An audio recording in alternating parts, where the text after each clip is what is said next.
This is Gary Geiman with the Dominate the Day podcast. The purpose of this podcast is to help you get 1% better in your business, provide clarity, and give you some ideas that will help you grow your business.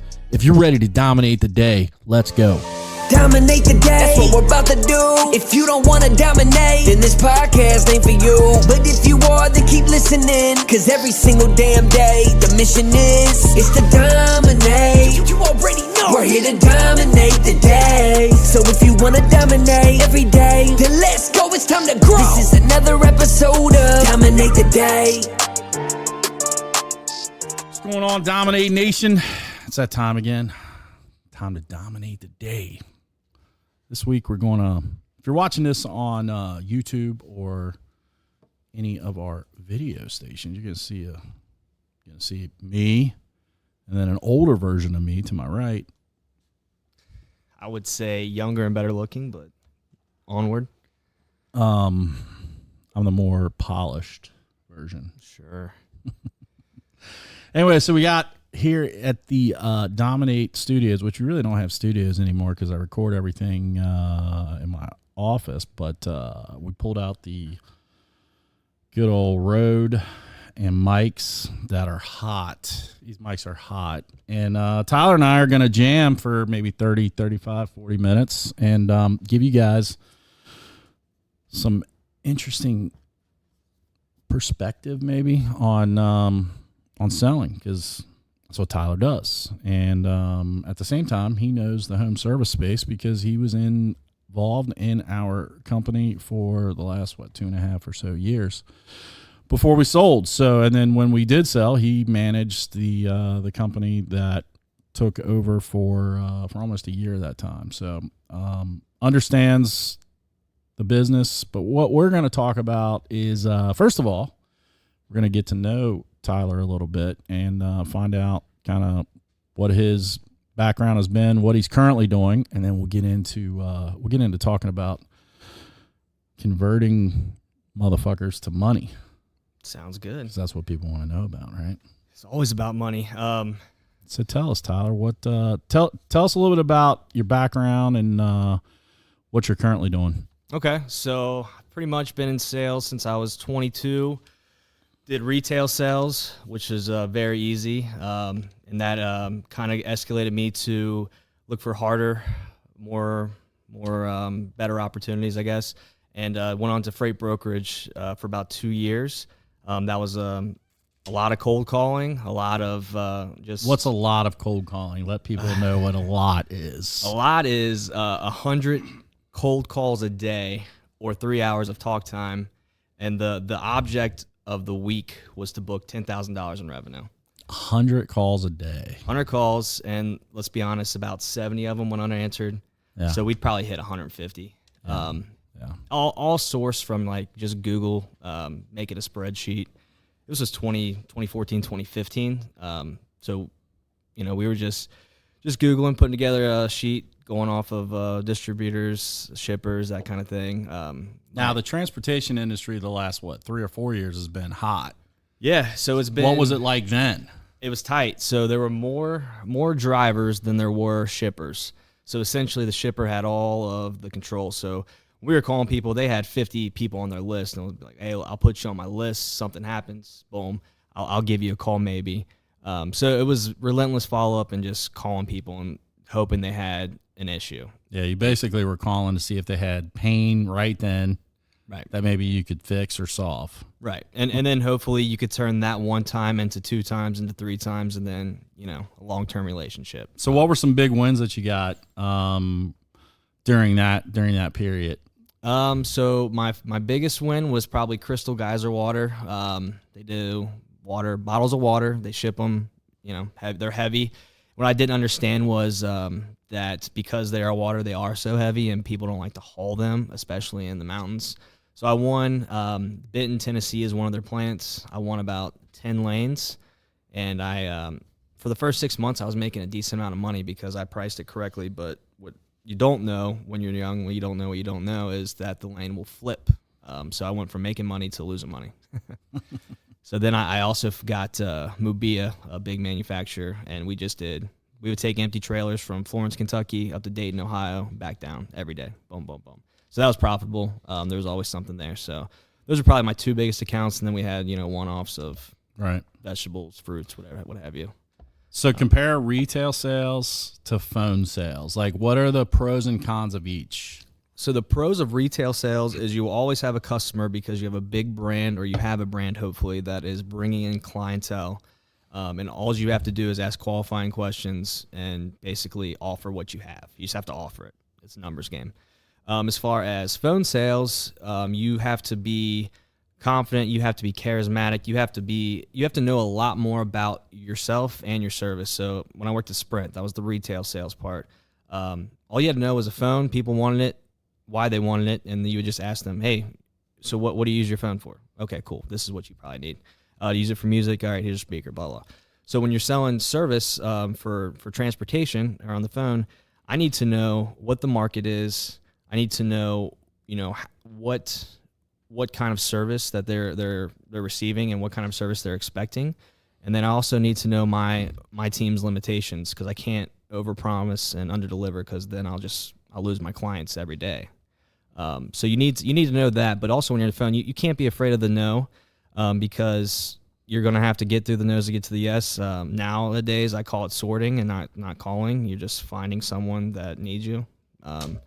Back then in retail, like, someone was buying something pretty much regardless. Mm-hmm. Anytime you get someone on the phone and phone sales and cold calling and all that stuff, like 1 out of 20 probably are buying. Yeah. And maybe not.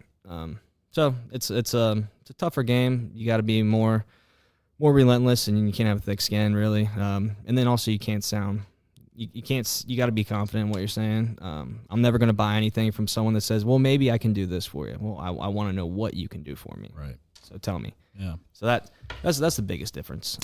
So compare it to, the home service space where, we would get leads, provide quotes, and your one of your main responsibilities was putting people on the schedule. And so you had to provide them with solutions to their problems at a price they were willing to pay in a time span that would allow you to get it on the schedule, right? So it wasn't necessarily cold calling. It was a little bit warmer. Mm-hmm. But what were the pros and cons to that versus the cold calling that you do now? So in the home service business, I would say we had a good source of leads. In slow months, we'd have 100 leads. Sometimes we'd have, in the hot months, we'd have 200-300 leads. And what I took away from that experience is, one, speed kills. If you answer the phone and you understand your product and you understand how you're going to make money, you should be able to quote, not everything, but you should be able to quote basic stuff. Like, someone calls it for a house wash, and you have any kind of phone skills at all, and you can pull them up and you can take measurements and get an idea of what they're expecting, you can quote it. So I tried my hardest on simple projects that would take, 45 minutes to an hour to quote on the phone. And that all starts with knowing, like I said, knowing what's going to make you money and what your ROI is. We had, $2,000 truck day. So if I knew that I was going to do a house wash, when they called me and they say, hey, we want a house wash, and it's a 1,400 square foot home, and I knew our base price was $279, I would just say, hey, $279, and we can get you on the schedule right now for X day. Yeah. And if they said no, then I would say, okay, well, what would make you want to schedule with us? And they're like, well, we're price shopping. Well, okay.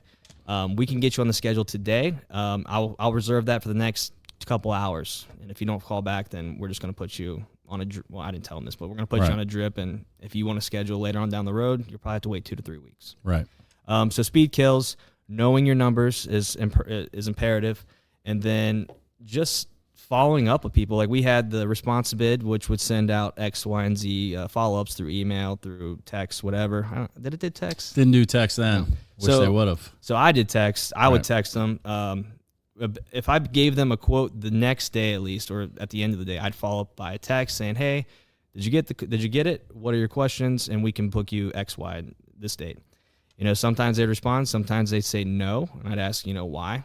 They wouldn't respond then, or sometimes say, yeah, put me on. So the no's we still kept, and we would just follow up through a response bid, or I'd call them probably the next 3 weeks, I'd probably touch them 4 or 5 times through text or call. Yeah. And if they didn't, then we kept them in there. Yeah. In addition to what Responsible was doing for touch, you would hammer them at least the first 3 weeks, if not longer. I mean, you talked about lead flow based upon timing. I mean, Christmas light season was crazy. I remember one Monday coming in, we had like 27 leads and we had to get those quotes out. Right.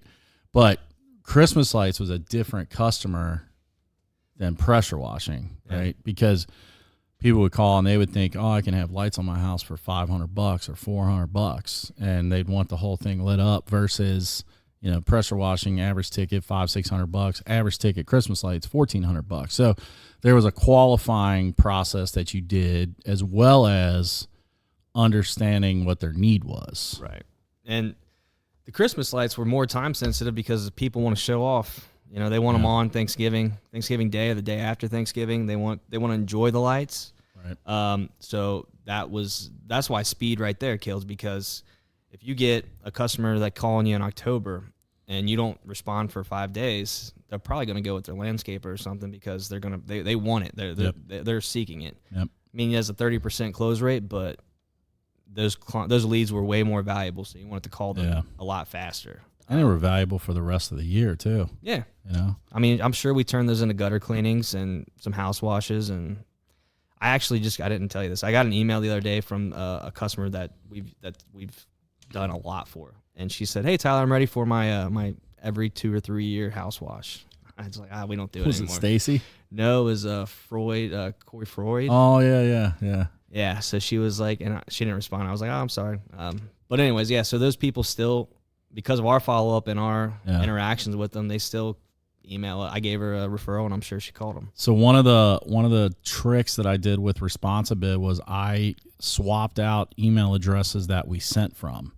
And so, like, right or wrong, like, we'd send emails from Tyler's email, we'd send email from my email, we'd send email from, the actual office email too. But we would switch it up so they would see different people sending the email. So it looked like, 2 or 3 different people were emailing, which, I mean, there was one year, I believe it was 2019. So we had sold the business, been out for 12 months, because it was July of 2019. That month I counted 27 leads that either called me or emailed me because of how we did that. And the idea there is never, ever, ever stop marketing to customers, prospects, and even people that aren't prospects that gave you information. Because at some point they may be a customer. Yeah, and one of the biggest rules was don't give a quote without having a phone or email. So if you're doing that, you're just throwing away the lead. Right. And basically what he means by that, somebody calls in and says, "Hey, I want a quote." A lot of you guys will do this. You'll be like, "Okay, so what do you have?" And they'll tell you, and you'll be like, "Well, my minimum is this," because you're trying to not sell them. And you don't understand that the value of the call is the lead. And the lead is their name, address, phone, and email. Because then once you have that, you can communicate with them on a continuous basis, 1 month, 6 months, a year, 2 years, 5 years, like whatever that is.